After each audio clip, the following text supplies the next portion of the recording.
Double மடங்கு triple மடங்கு தண்ணி வைக்கணுங்க.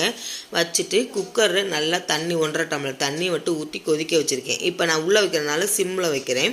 சிம்மில் வச்சுட்டு நான் ஒரு கையில் ஃபோன் வச்சுருக்கனால அப்படி இருக்கும். சிம்மில் வச்சுட்டு அந்த பாத்திரத்தை உள்ளே வச்சுட்டு மேலே தட்டு வச்சு மூடி நல்லா ஒரு 4-5 விசில் வச்சு விட்ருங்க.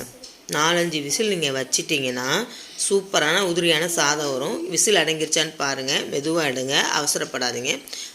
இப்போ பாருங்கள், நம்ம ஊற்றின தண்ணியை விட மேலே தண்ணி இருக்குது. இப்படி தான் இருக்கணும் வடித்த சாதம் மாதிரி. வடிக்க சாதமாக இப்படி தானே நம்ம வச்சுருப்போம். வெந்துருச்சான்னு பார்த்துடலாம். வெந்துருச்சு, சூப்பராக இருக்குது பாருங்கள். ஊற வைக்கணும்னு அவசியம் இல்லை, டைம் வேஸ்டிங் இருக்காது. 20 நிமிஷத்தில் நம்மளுக்கு வடித்த சாதம் ரெடி ஆயிரும். நல்லா வடித்தாச்சு. இப்போ பாருங்கள் வடித்த தண்ணி அப்படி இருக்குது. சாதத்தை பார்க்கலாமா? பாருங்கள், சூப்பராக உதிரியாக எவ்வளோ அழகாக வந்திருக்குன்னு பாருங்கள். சிம்பிளாக எவ்வளோ பெரிய கெஸ்ட்டே வந்திருந்தாலும் சரிங்க, ஈஸியாக பண்ணிடலாம்.